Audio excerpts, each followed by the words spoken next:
Iran Israel की जंग खत्म हुए तकरीबन अब 24 घंटे हो गए, एक दिन से ज्यादा हो गया है, और इस दौरानिए में बहुत सी नई बातें सामने आई हैं, नई डेवलपमेंट्स हुई हैं। प्रेसिडेंट ट्रंप की नई ट्वीट्स आए हैं, उनके मैसेजेस हैं, उसमें उन्होंने ये भी कहा है कि अब हमें न्यूक्लियर पे मुज़ाकरात करने की ज़रूरत नहीं है, क्योंकि न्यूक्लियर साइट्स तो अब हमने बिल्कुल तबाह कर दी हैं, so that is over, not needed.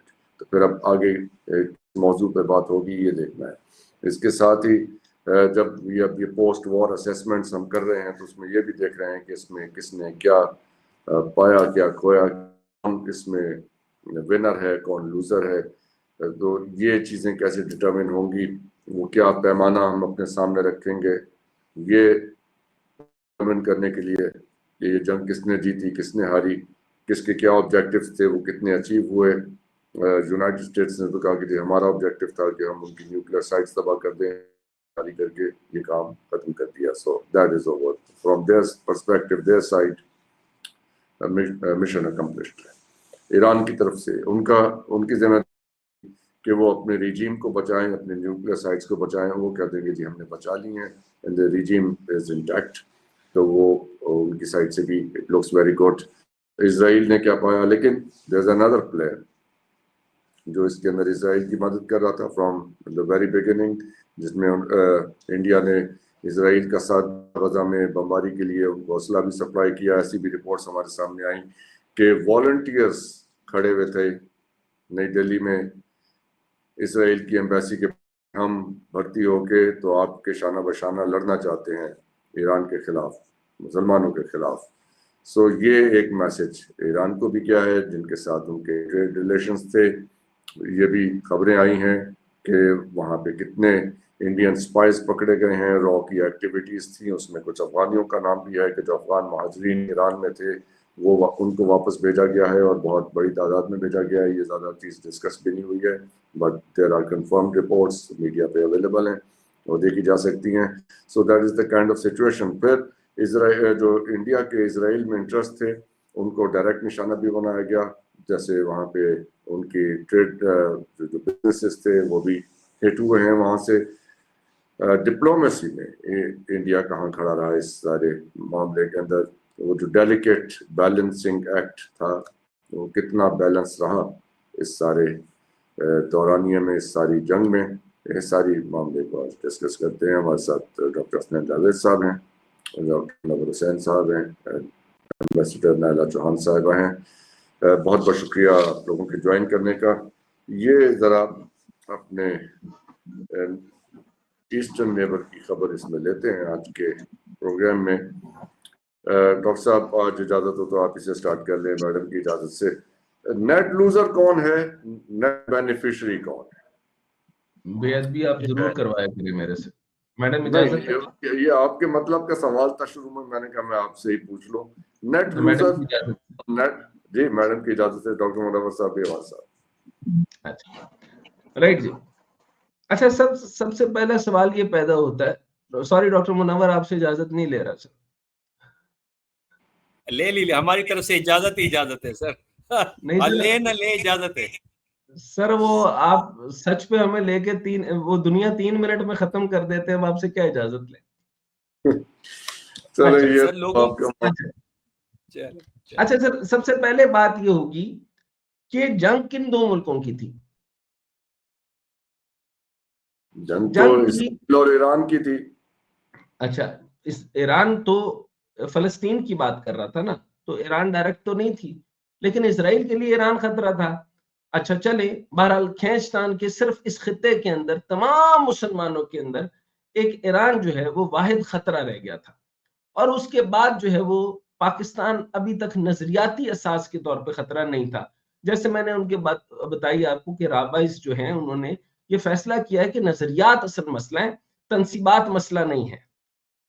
नजरियात मसला है, तनसीबात मसला नहीं है। सो जब तनसीबात मसला नहीं है तो इस पूरी जंग का जरा खाका निकाल लेते हैं, एनालिसिस रख देते हैं। मैं मैडम के सामने भी रख देता हूं।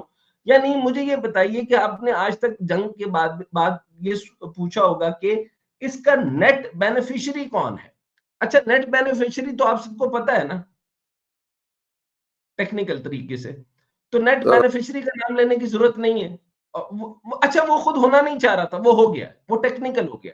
अच्छा नेट बेनिफिशियरी वो है, और उसके बाद हमें भी फायदा हुआ है और हमें और फायदा होगा, और बता दूं। लेकिन नेट लूजर के बारे में आपने कभी ये इस टर्म के बारे में गौर किया कि नेट लूजर कौन है इस पूरी जंग के अंदर? इस जंग के अंदर से नेट लूजर जो है मैडम, वो है इंडिया। और इंडिया कैसे नेट लूजर है? एक तो मैं सिर्फ ये बताना चाहता हूं कि एक बड़ी इंटरेस्टिंग मैंने बात सुनी। उसने कहा कि हमारे जो इंडिया है, यानी बताना ये चाहता हूं कि जो लोग कहते हैं कि इंडिया बहुत तरक्की कर रहा था, उसने कहा कि दो किस्म के टैक्सेस लगते हैं, एक इनडायरेक्ट टैक्स लगता है, एक डायरेक्ट टैक्स लगता है। कुल मिला के हमसे 20 लाख करोड़ लिए जाते हैं, और 18 लाख करोड़ लोग, ये नेता और अधिकारी लोग जो है वो करप्शन करते हैं, और बाकी हमें क्या मिलता है? ठेंगा। सो ये है उनकी सिचुएशन वहां की। अब इसके बाद जो सबसे बड़ा उन्होंने जो इल्जाम लगाया उनके पीएफ ने, कि वो रोता रहा, जनरल बख्शी ने अपनी मूंछों समेत कई कलाबाजियां खाई, और कई दफा जो है उसने जंपिंग रोप के तौर पे भी काम किया। उसने कहा कि यार देखो, मेरे से ज्यादती करते हो कि हमारे पास अच्छे जहाज नहीं, हमें अपडेट नहीं किया, हमारी कॉम्पिटेंसी नहीं, हमारी साइबर स्पेस नहीं, और हमारा जो है वो निजाम कुछ है ही नहीं। उन्होंने कहा कि, और दूसरी तरफ अब ये वो नैरेटिव भी बिल्ड कर रहे हैं, मैंने तो नेट लूजर इंडिया को कहा है, उनके मुताबिक इसका नेट बेनिफिशियरी जो है, जो चाइना इस टाइम अपने मीडिया के ऊपर, सॉरी इंडिया अपने मीडिया पे कर रहा है, वो कह रहा है कि नेट बेनिफिशियरी जो है वो चाइना है। उस पे वो कह रहा है कि ड्रोन भी टेस्ट हो गया उनका, मिसाइल भी टेस्ट हो गया, रेडार भी टेस्ट हो गया। अब अगली दफा भारत जो है वो कौन सा मिसाइल लेकर जाएगा, और एयरफोर्स तो हमारी फारिग हो चुकी है, अब हमला तो हम कर नहीं सकते। तो ये है वहां के इस वक्त की स्टेटस। दूसरा जो इंपॉर्टेंट बात है, हैफा की बंदरगाह, अब मैं जरा ज्योग्राफिक साइड पे आ जाता हूँ। हैफा की बंदरगाह में जितना नुकसान हुआ है, भारतीय कंपनी जो अडानी ग्रुप, जो कि जो मोदी है, जिसको मैं कहता था कि सिर्फ उसका एक बाजू अडानी और एक बाजू अंबानी है, इसके अलावा तो वो खेलता नहीं है। और फिर उसके मरने की मेरे ख्याल में उसके बाद उसके बच्चे, बीवी बच्चे और आगे नस्ल है या नहीं, आई डोंट नो, लेकिन मेरे ख्याल में सिर्फ अपने लिए कुछ पैसे तो रखेगा ना। बहरहाल भारतीय कंपनी अडानी ग्रुप जो 2023 से में हैफा बंदरगाह का 70% हासिल किया था। और हैफा की टेक्निकलिटीज जो है वो एम्बेसडर नायला आपको ज्यादा क्लियर तरीके से बताएंगी। मैं सिर्फ आपको थोड़ा सा आउटलाइन डेवलप कर देता हूँ। अब जो भारत इसराइल इक्तिसादी ताउन की जो अहम इलामत थी, वो जो आपको लिंक अप करती थी, वो सारी हैफा की बंदरगाह थी। अच्छा बाय द वे, मैं आपको ये बताने लगा हूं कि अब इंडिया ये सोच रहा है कि हैफा की बंदरगाह में जितना नुकसान हो चुका है, वो वहां से जो है वो स्टेप बैक होने वाला है, वो वहां पे और नुकसान बर्दाश्त नहीं कर पा रहा, बहुत बड़ा नुकसान हो गया।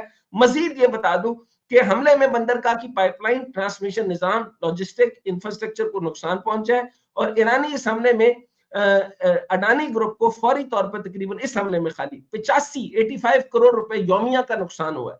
अब इसको कैलकुलेट कर लेंगे कितने दिन जंग जारी रही। अब हमले के बाद बंदरगाह के मुतासिर हिस्सों को बंद करना पड़ा है, अब क्योंकि काफी हद तक वहां पे डैमेजेस हो चुके हैं, जबकि बहरी जहाजों की आमदोरफ्त में 40% तक की कमी वाकई हुई है। अब सफारती एतमाद खत्म हो गया दोनों तरफ से। अच्छा ओवरऑल फॉरेन डायरेक्ट इन्वेस्टमेंट के ऊपर ये इनका एक और नैरेटिव है, जो पूरा इंडियन मीडिया चीख रहा है कि भाई हमारे पास तो एप्पल की फैक्ट्रीज थी, जबकि ये बात गलत है, एप्पल की मुकम्मल फैक्ट्रीज नहीं थी, वो सारा का सारा चाइना ही के अंदर माल था। 90% जो है वो एप्पल चाइना में बनता है, American design and the China design. मैं दोनों फैक्ट्रियां विजिट कर चुका हूँ, मैं कल और भी जा रहा हूँ, सारी की सारी डेवलप देख के आऊंगा। अच्छा इसके बाद जो उन्होंने कहा कि हमें जो है ना वो भूख नंगी के अंदर रखते हैं, उन्होंने कहा कि ये गरीब लोगों का मजाक करते हैं ये जो वेस्ट वाले। अब वो वेस्ट के बड़े खिलाफ हो गए, वो कहते हैं हमें एसडीजी के चक्कर में लगाए रखा, 17 गोल्स होते हैं एसडीजी के, और उसके अंदर पॉवर्टी एलिविएशन होता है, और हमारा तो कोई पॉवर्टी एलिविएशन नहीं होती है, हमारे से मजाक करते हैं। अब जो है वो अगली जो बात है वो चाबहार है, तवानाई की रसाई में रुकावट का मामला है। शुमाल जनूब जो कॉरिडोर जिसको हम कहते हैं INSTC, अब ईरान ने भारत को इस बैनुल अक़वामी तिजारती रास्ते से खारिज कर दिया है, और जिससे भारत के रूस और यूरोप तक तिजारती रसाई मुतासर हुई है। अब आप अंदाजा करें कि जो रशिया से तेल लेकर यूरोप को पहुंचा रहे थे और इन्होंने बैकस्टेप किया था, अब पूरी दुनिया का एतमाद इनसे उठ गया है, और यानी सबसे बड़ा जो बेनिफिट ये रशिया से लेते थे, रशिया भी अब इनसे एतमाद नहीं कर रहा, और ईरान भी इनसे एतमाद नहीं कर रहा। यानी दो बड़े सफारती नुकसान यानी आपको जो देखने पड़े, यूरोप, ईरान और रशिया, ये सूरत हाल है मैडम। इसके बाद में जो है वो ईरान की दहशतगर्दी पे आऊं।